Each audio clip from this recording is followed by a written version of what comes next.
제가 월요일 새벽에 말씀드렸죠. 영성이라는 것이 결국은 세 가지가 중요한데, 영성 생활, 그러니까 의의 나무로 살아가기 위한 영성의 세 가지이기도 하죠. 그것이 새벽 3일 동안에 제가 나누겠다. 그래서 첫날 예배에 대해서 나눴습니다. 그리고 어제는 말씀에 대해서 나눴습니다. 그 다음에 이제 한 가지 더, 오늘은 기도에 대해서 나눌 것이다. 영성 생활은 결국은 예배 생활, 말씀 생활, 기도 생활이 영성 생활이다 하는 겁니다. 그래서 오늘은 그 세 번째, 기도에 대해서 나누려고 합니다. 윌리엄 바클리라고 하는, 발음은 바클리라고 하기도 하고 바클레이라고 하기도 하고,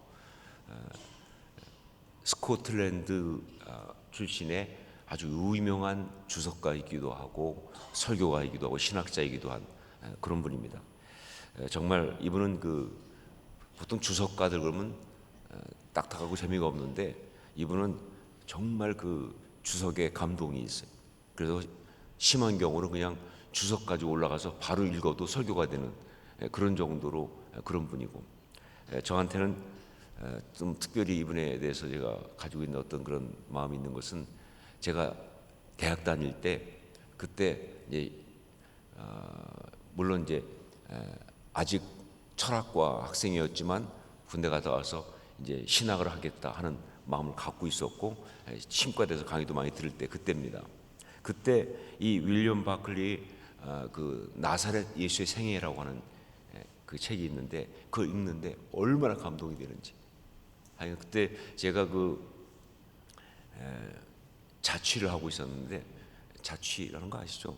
방을 넣어서 혼자 먹고 사는. 근데 그게 그 방이 신촌역 바로 옆에 있는 최한의원 안집이었어요. 그 최한의원이라는 한의원의 안에 방을 이렇게 많이 만들어서 자취방들을 주는데, 그 중에 하나인데 아주 허름한 집이죠, 사실은. 근데 거기에 제가 있고 바로 제 옆방에는 이대 법정대학 다니는 그 자매가 여학생이 있었어요. 같이 산 건 아니고 방이 옆에 있었다 그 말입니다. 또 어떤 분이 놀라셔서. 근데 그 법정대학 다니는 그 여학생은 좀 대화를 많이 안 해봤지만 나이가 좀 많아. 그러니까 제가 군대 갔다 와서 자취하고 있었는데 저보다도 나이가 많았으니까 괜히 늦게 학교로 오신 그런 그 분이었어요. 그런데 이 방이 그게 임시로 만들다 보니까 이 위에 그러니까 천정이라고 그러나요? 거기가 통에 있어요. 벽만 막은 거예요, 위에. 그래가지고 여기서 조그맣게 말해서 다 들리는 거예요. 이게 방음이 안 돼, 방음이.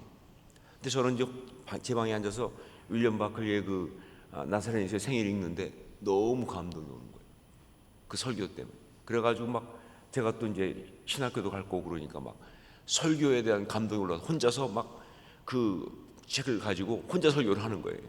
예수님께서 6월절에 올라가실 때 이래가면서 이제 혼자 설교하는데, 이거 혼자 설교하는데 감동이 오니까 나중에는 몇천 명 앞에 설교하는 감동이 와가지고 혼자서 그냥 소리 지르고 그냥 외치고 난리 나는 거예요. 그리고 아침에 딱 나가면 이제 앞에 수도가에 다 모이잖아요. 그러면 그 아가씨가 쫙 째려봐요. 좀 조용할 수 없어요? 옆에서 다 들리니까. 그래서 그러냐고. 근데 그 다음날 또 그냥 아니 그 책 읽다 보면 안 할 수가 없어요. 너무 감동이 오니까, 그 설교의 감동, 인사이트가 오니까. 그럼 다음날 또 그 아가씨가 좀 조용할 수 없어요. 그걸 며칠 동안 했던 그런 저에게 메모를 줬던 책이 바로 윌리엄 바클레이입니다. 근데 이 아주 탁월한 주석가이기도 한 이 사람이 마태복음 7장 7절부터 11절 요 본문을 가지고 여기다가 제목을 하나 붙였어요. 아주 탁월한 거죠. 이거를 기도의 헌장이다. 그러니까 The Chart of Prayer, 그러니까 마그나 카르타, 기도의 헌장이다라고 붙였어요. 이 영국의 역사에 유명한 권리를 했던 있잖아요. 그게 기도의 헌장이다, 대헌장이다 라고 붙였어요. 이건 기도의 헌장이다, 기도의 대헌장이다, 마그나 카르타다라고 붙인 거예요. 자, 그런데 저는 그 자체는 탁월하지만 제가 그에 대해서 좀 생각이 달라요. 일단 동의하지만 두 가지 면에서 좀 윌리엄 바클리하고 좀 다르다. 하나가 뭐냐, 이건 단지 기도의 헌장이다라고 하지 않고 기도의 권리장정, Bill of Right라고 하는 게 있어요. 그러니까 대헌장 쪽에 중에서 그 다음에 나온 것 중에 권리장전, 이 사람 권리를 강조한 Bill of Right이라는 거 있는데 그 권리장전이라고 생각해요. 그냥 헌장이 아니라 이건 기도의 권리장전이다, 영적인 권리를 얘기하는 그런 거라고 전 생각한다 하는 게 첫 번째 그 윌리엄 바클리와 다른 저의 생각이고, 두 번째는 7장 7절부터 11절까지만이 아니고 12절까지 가야 한다 하는 게 또 저의 생각이에요. 두 가지 면에서 달라요. 여러분, 신앙인은, 주의 사람들은, 주의 제자들은요, 이제 예수를 믿고 이제 하나님의 자녀가 되는 순간 바로 그에게 특별한 관계가 주어지잖아요. 그렇죠? 주님의 제자라고 하는, 하나님의 자녀라고 하는 관계가 주어지잖아요. 그렇죠? 여러분, 예수 믿게 되면 변화가 시작되는데 그 변화 중에 가장 먼저 일어나는, 사실 보이지 않지만 가장 중요한 변화가 뭐냐면 바로 신분의 변화 아닙니까? 우리가 이제 하나님이 그냥 하나님이 아니라 우리 아버지시라고요. 그렇죠? 예수님이 우리 주님이세요. 이 신분의 변화가 일어나잖아요. 그런데 이 신분의 변화는 반드시 뭐예요? 권리를 동반합니다. 신분이 변하면 그 변한 신분에서 이제 뭐예요? 새로운 권리가 나타나요. 권세가 주어진다 그 말입니다. 그래서 요한복음 1장 12절 보니까 어떻게 되어 있습니까? 영접하는 자, 곧 그 이름을 믿는 자들에게는 하나님의 자녀가 되는 뭘 주셨으니? 권세를 주셨으니 하는 거예요. 새로운 신분과 이 새로운 관계는 뭐예요? 당연히 뭐예요? 거기에 권리를 준다는 거예요. 여러분, 이 교회에 여러분이 은평교회 등록을 하게 되면요, 은평교회 교인이 되잖아요. 그렇죠? 은평교회 교인이라고 하는 새로운 뭐예요? 그 어떤 신분, 어떤 그런 그것을 얻게 되면 그 다음 또 뭐가 주어집니까? 당연히 이 교회 교인에 대해서의 교인의 권리가 주어지잖아요. 그렇죠? 그거 똑같은 거예요. 비교할 수 없지만, 정말 더 큰 것이지만 하나님의 자녀가 되면 하나님의 자녀로서의 권리가 주어진다.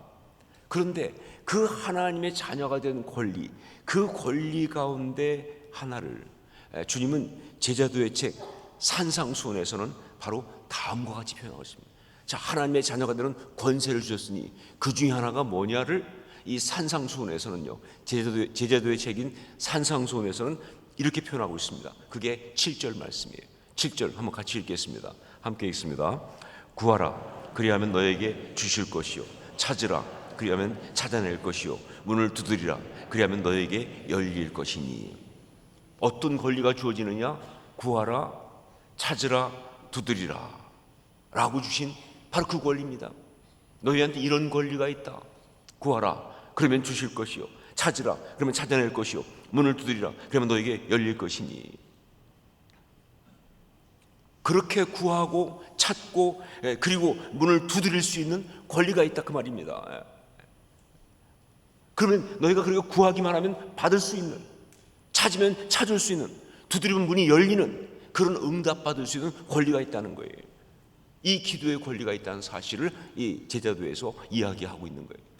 자, 그런데 혹시 이 상황에서 사람들은 참 악하니까, 못됐으니까 이렇게 생각할 사람이 있어요. 구하는 것은, 찾는 것은, 두드리는 것은 너희 권리지만, 하지만 구한다고 반드시 얻는다는 보장은 없다. 찾는다고 반드시 그 만난다는 보장은 없다.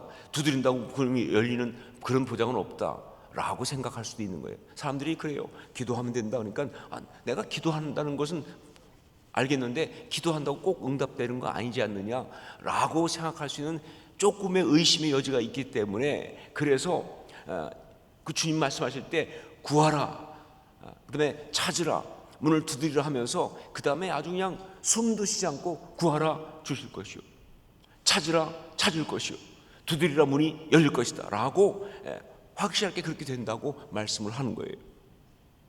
근데 그래도 또 의심이 많은 것들이 그런 사람도 있지만 안 되는 사람도 있겠죠 라고 또 생각할까 봐 아주 주님이 더 그 다음에 이어서 이야기합니다. 그 다음에는 얘기할 때 구하는 이마다 이렇게 해요. 찾는 이마다, 구하는 이마다. 영어로 하면 for everyone입니다. 예외가 없다는 거예요. 구하기만 하면 누구든지, 모든 사람에게, 뭐 누구는 되고 안 되고. 여러분, 우리가 기도할 때 제일 많이 그 영적으로 방해받는 것 중에 하나가 뭡니까? 내가 주님 앞에 주님, 이거 해주세요. 이거 필요합니다. 이렇게 역사없어. 그런데 딱 주여 하고 있을 때 옆에서 쫙 그 마귀가 딱 들어와가지고, 하여간 그 마귀는 참 잠도 안 자요. 이것들은 딱 들어와가지고 뭐라 그래요? 너 지난번에 이런 죄 졌잖아. 그런데 네 하나님 앞에 네가 구한다고 응답하시겠어? 너 신앙생활 그따위로 하고 지금 와서 무슨 주님 앞에 구한다고 되겠어? 너 이런 잘못했잖아. 너 저런 잘못했잖아. 그건 잘못 구하는 거잖아. 뭐 이런 식으로 해가지고 막 계속 딴지를 건다고요. 그럼 우리는 그래, 내가 정말 평소에 제대로 살지도 못하고 이렇게 나쁜 짓도 하고 이렇게 죄도 짓고 이렇게 또 실수하고 이랬는데 내가 구한다고 하나님 응답하실까? 라는 생각을 주는 것이, 그게 마귀의 전략이잖아요. 거기에 얼마나 많은 사람이 넘어가는지 몰라요. 그런데 아니라는 거예요. 주님은 우리한테 주어진 권리는 그런 식의 어떤 그런 컨디셔널 조건부 아니라는 거예요. 무조건이에요, 무조건. 무조건이에요. 여러분, 그러니까 따질 필요가 없어요. 그냥 구하면 주신다, 찾으면 찾는다, 문을 두드리면 열린다. 사람 안 가려요. 구하는 이마다, 찾는 이마다, 두드리는 이에게 열릴 것이다. 사람 안 가려요. For everyone, 모든 사람에게. 끝. 이게 우리의 권리예요. 이게 우리의 권리예요. 너무 좋은데, 근데 지금 여러분 표정이 왜 그러십니까? 지금 제가 엄청난 얘기를 했는데 왜 표정들이 다 좀 약간 떨떠름하신가요? 아니, 얘기 끝난 거 아니에요? 하나님이, 주님이 말씀하셨어요. 구하면 주신다니까요. 찾으면 찾는다니까요. 두드리면 열린다니까요. 그럼 뭐가 걱정해? 그냥 구하면 되는 거지. 이 땅 살아가는 거 진짜 쉬운 거 아니에요? 하나님이 다 주신다는데, 간구한 대로 응답해 주신다는데, 이거는 이건 더 이상 빠져나갈 방법이 없는 것처럼 보이는 아주 기가 막힌 응답인데 왜 여러분 표정이 이렇게 떨떠름하냐? 내가 그 이유를 알죠. 말씀이 이게 7장 7절부터 딱 그 8절로만 딱 끝나면 얼마나 좋겠어요, 그렇죠? 그런데 이 말씀이 뭐예요? 그 다음에 뭐예요? 9절부터 11절이 또 있다는 게 문제예요. 예수님이 거기까지만 딱 7장 7절 8절 거기만 딱 말씀하시고 끝냈으면요 너무 좋을 것 같은데, 그 다음에 7절, 그 다음에 9절부터 이렇게 말합니다. 너희 중에 누가 아들이 떡을 달라 하는데 돌을 주며 생선을 달라 하는데 뱀을 줄 사람이 있겠느냐? 너희가 악한 자라도 좋은 것으로 자식에게 줄 알거든 하물며 하늘에 계신 너희 아버지께서 구하는 자에게 좋은 것으로 주시지 않겠느냐? 이게 문제예요. 그냥 구하면 주신다, 찾으면 찾는다, 두드리면 열린다, 모든 구하는 자마다 다 얻을 것이고 찾는 자가 찾을 것이고 두드리는 자에게 다 문이 열릴 것이다, 끝! 하고 딱 하면 이야기는 딱 끝나는데, 그다음에 주님이 한마디 더 붙인 게 너 중에 누가 하면서 일종의 어떤 그 일러스트레이션, 예와 같은 비유, 어떤 그런 그 사파 같은 이야기를 예를 들어서 말씀하셨는데, 그 얘기가 딱 보니까 그게 뭐냐면요, 누가 아들이 떡을 달라고 하는데 돌을 주며 생선을 달라는데 뱀을 줄 사람이 있겠느냐? 너희가 악한 자라도 좋은 것으로 자식에게 줄 줄 알거든 하물며 하늘에 계신 너희 아버지께서 구하는 자에게 좋은 것으로 주시지 않겠느냐. 딱 말하는 순간, 그 순간 우리가 이거 뭐지? 결국 무슨 얘기예요? 구하는 대로 준다 그 말이에요. 찾는 대로 찾을 수 있고 다 응답하시는데 니들이 구하는 대로는 아니고 가장 좋은 것으로 주신다. 그러니까 이렇게 나오는 거죠. 내가 구했는데 안 주셔. 이유가 뭐예요? 내가 잘못 구하고 있는 거예요. 그러니까 내가 구하는 대로 응답하신 게 아니라 더 좋은 걸 주시려고, 더 가장 완벽한 걸 주시려고. 근데 우리 생각에 뭐예요? 결국 뭐야? 안 준다는 얘기 아니야. 조금 전에 7장 7절부터 8절까지만 같으면 정말 논란의 여지가 없잖아요. 그냥 구하면 다 주신다니까요. 찾으면 다 찾을 수 있다니까요. 이렇게 다 하셔서 딱 좋았는데 그 다음에 보니까 그러나 그냥 기계적으로 그렇게 주는 게 아니라 뭐예요? 가장 좋은 것으로 주신다는 거예요. 옛날에는요, 이 말씀 보고서 제가 거기서 약간 시험 들었어요.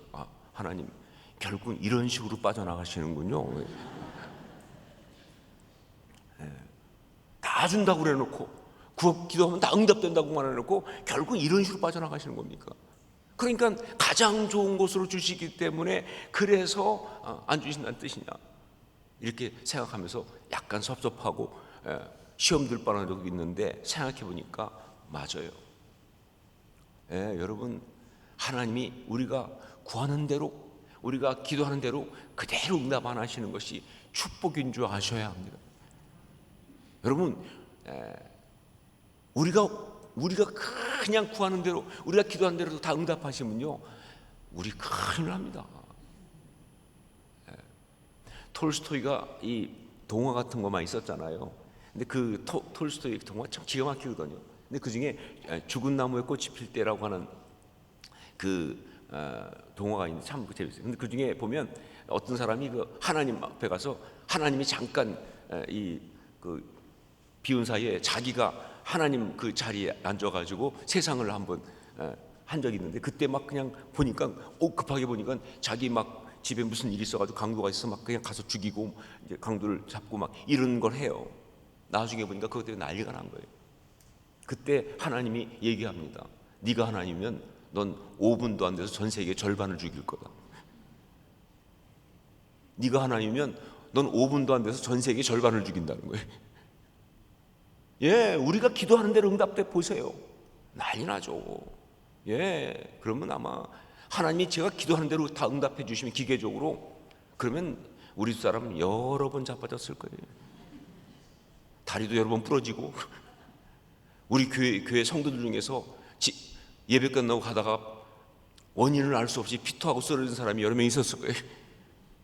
제가 구한 대로 응답하면 그런 일 안 벌어지겠습니까? 구하는 대로 응답하면 저는 남봉꾼 되겠죠. 인간 제대로 되겠습니까? 하고 싶은 대로 하면 안 되는 거예요.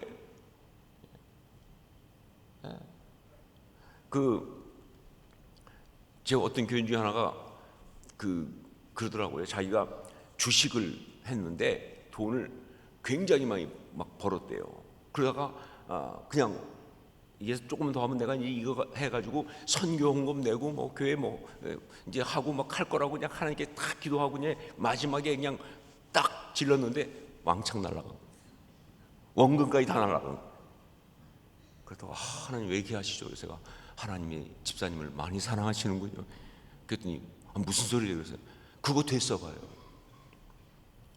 그러면 당신이 신앙생활 할 것 같으냐고 제대로. 그랬더니 옆에서 부인이 박수를 치면서 맞다고. 그러면서 목사님 이 사람 주식 한창 올라갈 때 눈 뜨고 못 봤다고 옆에서 볼 때 이 가관도 아니더라는 거예요. 부인이 뭐라 그러면 돈 써 그까짓 거 뭐. 왜냐면 한 번에 막 몇 억씩 벌었으니까 막 올라가니까. 인간이 그런 겁니다. 구하는 대로 돼보세요. 하고 싶은 대로 해보세요. 그 인생 그건 말도 안 되고 정말 그는 전혀 선하고 아름다울 수가 없어요. 그게 인간이에요. 그래서 하나님이 그냥 기계적으로 안 주시는 거예요. 가장 좋은 것을 주신다는 것은요, 정말 하나님이 우리에게 주시는 최고의 응답이에요. 여러분, 이 가장 좋은 것을 주신다, 이거는요 세 가지 의미가 있는 거예요. 첫 번째 뭐냐? 우리에게 가장 유익한 것으로. 그렇죠. 우리는 기도할 줄 모릅니다. 우리는 잘 모르니까 주님이 이거 해주세요, 이거 응답되기 원합니다, 이게 되기 원합니다. 그런데 사실 그거 되면 안 되거든요. 그리고 우리는 굉장히 본질적인 걸 구해야 되는데 옆에 주변적인 거, 그거 그냥 관심이 많아요. 근데 그거 주시면 안 되죠. 진짜 중요한 건 놔두고 옆에 거만 가져가니까. 근데 하나님은 가장 유익한 것으로 주시는 거예요, 우리한테. 하나님은 나보다도 나를 잘 아시고 우리 인생을 잘 아시니까 가장 유익한 것으로 주시는 줄 믿습니다. 예, 가장 유익한 것으로. 두 번째 뭐예요? 가장 좋은 시간에. 예, 그것도 응답을 주셔도요, 가장 좋은 시간을 주셔야 돼요. 근데 우리는 뭐예요? 가장 좋은 시간이 아니라 뭐예요? 당장 조금만 늦으면 안 돼요. 예, 정말 제가 지금 손자하고 손녀가 있는데 걔들 크는 거 보면요, 정말 저의 모습을 많이 봐요. 야, 우리 손녀 같은 경우도 막 우유 이제 줄 때 뜨거우니까 조금 식혀서 줘야 되는데 난리가 나요. 빨리 내놓으라고. 그래서 제가 설교하죠. 얘야, 이게 지금 먹으면 너무 뜨거워서 안 된다. 그러니까 내가 가장 좋은 곳으로 가장 좋은 시간을 주려고 지금 좀 기다려라. 아랑곳 없어요. 막 펄펄. 그리고 막 그냥 울고 불고 저를 보는 표정이 네가 할아버지 맞냐, 이런 분이에요. 우리가 그러잖아요. 우리가요, 하나님 앞에서 당장 안 주신다고 내 시간표대로 해달라는 거예요. 내 시간표 주면 망하지, 그거야. 가장 좋은 시간에. 두 번째, 가장 유익한 것으로. 첫 번째. 두 번째 뭐예요? 가장 좋은 시간에. 그리고 세 번째, 가장 좋은 방법. 여러분, 응답하셔도요, 방법이 중요해요. 예, 그렇죠. 방법이 중요합니다. 줬다고 그냥 팍 줘버리면 전혀 정말 소용없을 수가 있잖아요. 가장 좋은 방법으로. 이 세 가지가 바로 가장 좋은 걸 주신다. 첫째 뭐라고 그랬어요? 가장 유익한 것으로. 두 번째 뭐예요? 가장 좋은 시간에. 세 번째 뭐예요? 가장 좋은 방법으로. 이게 우리 하나님이 우리에게 응답하시는 그런 것이고, 바로 이 권리를 주신 거예요. 이거 권리를. 저는요, 정말 하나님의 이 말씀에 대해서 지금 정말 100% 신뢰할 수밖에 없는 그런 경험들을 참 많이 했습니다. 그 중에 하나가, 제가 아들이 하나 있습니다. 그런데 제 목회에 있어서 가장 저를 영적으로 성숙하게 만드는 기여를 많이 한 게 우리 아들이에요. 하여간 이 아들은, 왜냐하면 걔는 어떻게 보면 제 목회의 피해자 중에 하나죠. 왜냐면 제가 6살 반 때 미국에 끌고 갔거든요. 걔를 가서 목회를 시작해가지고 정말 미친 사람처럼 목회를 했어요. 매일 신방, 거의 매일. 그러니까 얘는요, 너무너무 그냥 아버지를 빼앗긴 느낌, 그리고 케어받지 못한 느낌 때문에 너무 힘든 거. 더군다나 걔는 자기 자아가 중요한데 사람들이 걔 보고 다 그렇게 말하는 거예요. 너는 자기 이름이, 걔가 그래요. 어느 날, 아니 아버지, 내 이름이 유다준인데 왜 사람들은 자꾸 나보고 유진서 목사 아들이라고 부르냐는 거예요. 나는 내 이름이 있는데 왜 자꾸 나보고 유진서 목사 아들이라고 부르는 거예요. 그리고 말이죠, 제가 보면 사람들이 참 일부러 그런 건 아니지만 교회에서 저희 아들 보면 괜히 와가지고 그래요. 그냥 네가 유진서 목사 아들이구나. 넌 정말 잘해야 된다. 네 아버지가 훌륭한 목사니까 너 잘해야 된다. 아니, 말 안 해도 되는 걸 왜 해가지고 얘는 스트레스를 더 받는 거예요. 예? 너무 힘든 거예요. 그래가지고 얘가 그냥 힘드니까 사춘기에 오니까 그때부터 이제 자기 자아를 찾아서 헤매기 시작합니다. 그러면서 참 어려운 쉽지 않은 시간들을 가졌어요. 뭐 그렇다고 그래서 정말 하나님 은혜로 큰 데미지가 있거나 그런 건 아니지만 그래도 하여간 방황한 사춘기를 할 만큼 한 거예요. 그만큼. 그래가지고 이제 결국 대학도 갔다가 그냥 2학기 만에 그만뒀어요. 하여간 제가 그 캘빈 컬리지라고 기독교 대학인데 미국에서는 그래도 일반 그러니까 리버트 컬리지 중에서는 알아주는 학교입니다. 그 당시 부시 대통령이 졸업식에 올 정도였으니까 거기에 제가 이제 보드 멤버 이사로 있었기 때문에 그 학교가 좋아서 걔를 너 거기 갈래 그랬더니 가겠다고. 그래서 그 학교를 갔어요. 2학기 만에 그만뒀어요. 그 학교 교수가 연락이 왔더라고요. 거기 이제 한인 교수가 있는데요. 목사님 아들한테 허락받고 아들 성적표를 좀 보시는 게 좋겠다고. 그래서 아들한테 네 성적표를 받으냐 했더니 보래. 또 봤더니 오 마이 갓 4.0 만점에 0.56이에요. 전설적인 학점을 받고 있어요. 전체 다 F에다가 한 개가 D인가 그렇고 뭐 하나 B인가 하여간 아예 수업을 안 들어갔어요. 수업. 근데 캘빈 칼리지는 거의 뭐 얄짤없거든요. 수업 안 들어가면 다 그냥 F 주니까. 그러니까 막 헤매고 다니고 막 이런 상황이니까 너무 힘든 거예요. 그래가지고 어떻게 하면 좋을까 그러다가 어느 날 이제 기도하는데 갑자기 그런 얘기가 오더라고요. 하나님이 너 아들 데리고 산티아고 순례길을 걸어라. 스페인의 산티아고라는 곳에 순례길이 있습니다. 한 800km 정도 걷는 거예요. 한 달 정도. 그런데 어떤 아버지가 그 아이 데리고 걸어서 그래서 뭐 좋아졌다는 어떤 걸 본 기억이 있어가지고 갑자기 그게 떠오르면서 너도 네 아들하고 걸어라. 그래서 우리 아들이 가겠습니까? 그랬더니 하나님 주신 마음이 아니 넌 해보지도 않고 그러니까 말하냐고. 그래서 아들한테 그래서 제가 그러면 아들한테 물어봐서 가겠다 그러면 그 사인인 줄 알고 하겠습니다. 그래가지고 제가 아들한테 얘기했더니 걔가 갑자기 또 뭐 스케줄 다른 게 없으면 가죠 뭐 그러는 거예요. 근데 걔는 원래 스케줄이었거든요. 그래가지고 아들하고 산티아고를 걸은 거예요. 실제 한 600km 걸었어요. 다 시간이 안 돼서 다 못 걷고. 그런데 걷다 보니까 얘는 완전히 저하고는 다른 애예요. 그러니까 미국에 살면서 세계관, 신앙관, 인생관이 다 달라요. 그동안 말을 못한 거예요. 서로 무서워서 대화를 안 하는 거예요. 그냥. 각자 산 거예요. 그야말로. 그래서 부딪히지 않으려고 얘기할 때만 서로 듣고 싶은 얘기 조금 해주고 그냥 넘어간 거지 마음속에 생각은 다른 거예요. 근데 그 얘기를 다 나오니까 막 중간에 막 서로 막 그냥 논쟁이 벌어져가지고 각자 갈 뻔한 적도 있고요. 그때 정말 얘 어떻게 하면 좋으냐. 뭐 인생에 대한, 신앙에 대한, 결혼에 대한, 삶에 대한 모든 게 막 제가 갖고 있는 중요한 가치하고 다르니까 이거 어떻게 하면 정말 그러면서 걸었어요. 자, 그리고 이제 갔다 온 적이 있었는데 그때 제 아내는 빼고 아들하고 저만 걸었어요. 아내는 당신은 다음에 가라. 그리고 이제 작년에 안식년 때 다시 산티아고 길을 또 걸었습니다. 그때는 800km 다 걸었어요. 제 아내하고.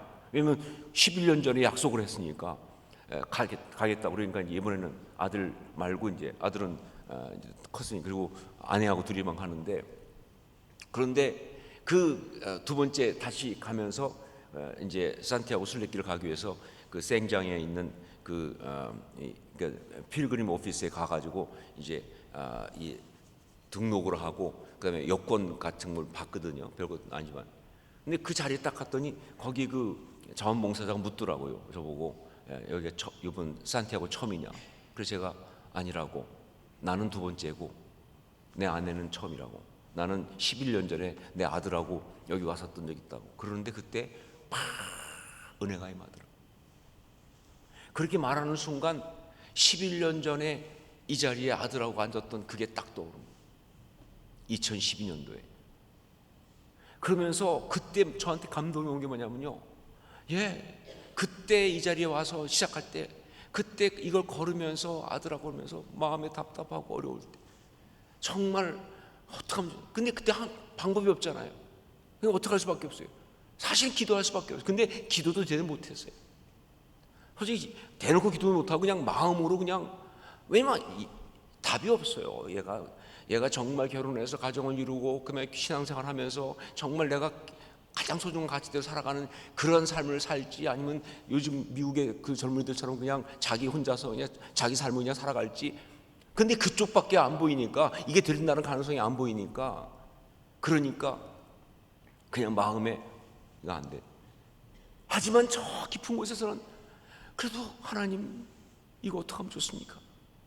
그런데 하도 가능성이 안 보니까 입으로 기도도 못해. 그건 놀랍게 말이죠, 내 마음으로 신음처럼 올려졌던 그 기도가 다 응답된 거. 11년 뒤에 가보니까 하나님이 다 응답하시고, 지금 저희 아들은요, 미국에서 있다가 제가 호선학교에 온 다음에 호선학교에 자매하고 지들끼리 카톡으로 연애를 시작해가지고, 그래서 결혼했어요. 그래가지고 제 며느리가 난 미국 못 간다 그러니까 그럼 내가 나가지, 그래 한국에 와가지고, 그래가지고 지금 교회에서 하는 국제학교에 원어민 선생을 섬기면서, 그러면서 교회에서 찬양팀으로 봉사하면서, 그리고 손자 손녀까지 낳았잖아요. 그때는 손자밖에 없었지만, 정말 가정 중심, 교회 중심. 제가 그렇게 그때 싸우면서 이거 안 되는데 싶었던 그 가치를 얘는 그대로 받아들여서 지금은 하나님 앞에서 그렇게 아름답게 살아가는 모습 볼 때, 오 마이 갓, 하나님 그러신 분이에요. 하나님이 만약에 기계적으로 응답하셨으면 이런 일은 안 일어나죠. 나는 기도 못했거든요. 엄두가 안 나니까. 근데 마음으로 신음처럼 간구했던 이 중심을 다 아시고, 하나님이 가장 유익한 것으로, 가장 좋은 시간에, 가장 좋은 방법으로 응답하셨어요. 그 권리가 우리에게 있다는 사실을 믿으십니까, 여러분? 우리는 그 권리를 갖고 있는 사람이에요. 기도하면 그런 영적 권리 주신다. 자, 그런데 한 가지만 더 이야기하고 말씀을 마칩니다. 이것까지 가야 돼. 안 그러면 안 되죠. 12절까지 가야 돼요. 여러분, 절대로 이 말씀은요 11절에서 그냥 끝나면 안 됩니다. 12절까지 가야 돼요. 12절에 보면 어떻게 되어 있습니까? 우리 12절 말씀 같이 읽겠습니다. 그러므로 무엇이든지 남에게 대접을 받고자 하는 대로 너희도 남을 대접하라. 이것이 율법이요 선지자니라. 유명한 황금률 아닙니까? 그런데 여러분, 이 말씀을 볼 때 너무 많은 사람들이 다 무엇이든지 남에게 대접을 받고자 하는 대로 너희도 남에게 대접하라. 이것이 율법이요 선지자니라. 여기까지만 하는데, 아니요, 이 말씀을 이해하려면 그 앞에 뭘 봐야 돼요? 그러므로를 봐야 돼요. 그러므로. 이거는 앞 첫 마디가 어떻게 시작합니까? 그러므로로 시작해요. 그러므로가 뭐예요? 그 앞에 있는 것의 결론 아닙니까? 그 앞에 있는 게 뭐예요? 영적 권리 아니에요. 기도하면 응답 받는다. 그런데 그냥 받는 것이 아니라 가장 좋은 것으로 주신다. 그 권리가 갖고 있다라는 게 이게 그러므로 아니에요. 그렇기 때문에 이 말씀은 이런 뜻입니다. 너희가 남에게 대접을 받고자 하는 대로 너희도 남을 대접하라. 이것이 율법이요 선지자니라. 이건 바로 너희가 갖고 있는 그 영적 권리를 마음껏 사용하라는 거예요.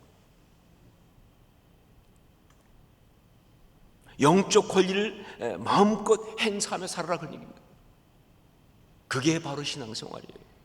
여러분, 우리가 기도생활할 때, 그리고 신앙생활할 때 뭐가 없는 사람처럼, 부족한 사람처럼 주여 이거 해주세요, 저거 해주세요 이래가면서 그러면서 사는 게 아니에요. 그러면서 기도하는 게 아니에요. 그냥 뭐 애걸복걸, 아니, 그게 아니에요. 하나님이 주신 이 영적 권리를 가지고 이미 응답받은 줄 믿고 자신 있게 기도하고 나아가는 거예요. 남에게 대접을 받고자 하는데 너희도 남을 대접하라. 무슨 얘기예요? 이미 하나님이 내게 주신 응답 믿고 자신 있게 베풀면서 행하면서 선포하면서 그러고 나가라는 거예요. 이건 영적 권리를 마음껏 행사하며 살아라, 그런 얘기입니다. 여러분, 인생을 살아가는 사람 보면 두 가지 종류가 있습니다.